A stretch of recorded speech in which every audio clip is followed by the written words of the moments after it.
સમાચાર એટલે ઝડપ અને ઝડપ એટલે અમે. કવરેજમાં ક્યાંય પાછળ નહીં, હંમેશા એક પગલું આગળ.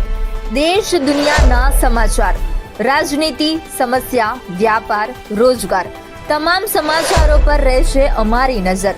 ગુજરાતની દરેક ઘટના તમારા ફોનમાં સૌપ્રથમ માત્ર V18 ન્યૂઝ પર. મુંબઈથી વારાણસી જતી એર ઇન્ડિયા એક્સપ્રેસની ફ્લાઇટને બોમ્બ હોવાની ધમકી મળી હતી.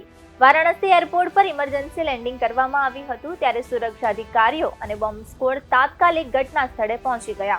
બધા મુસાફરોને સુરક્ષિત રીતે બહાર કાઢવામાં આવ્યા, ત્યારે ફ્લાઇટનું નિરીક્ષણ પણ કરવામાં આવી રહ્યું છે.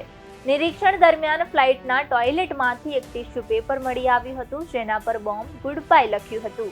એર ઇન્ડિયા એક્સપ્રેસ ફ્લાઇટ મુંબઈથી વારાણસી જઈ રહી હતી. કોલકાતા એર ટ્રાફિક કંટ્રોલને ફ્લાઇટમાં બોમ્બ હોવાનો ઈમેલ મળ્યો.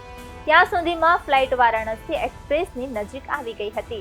કોલકાતા એટીએસે તરત જ વારાણસી એટીએસને જાણકારી આપી છે.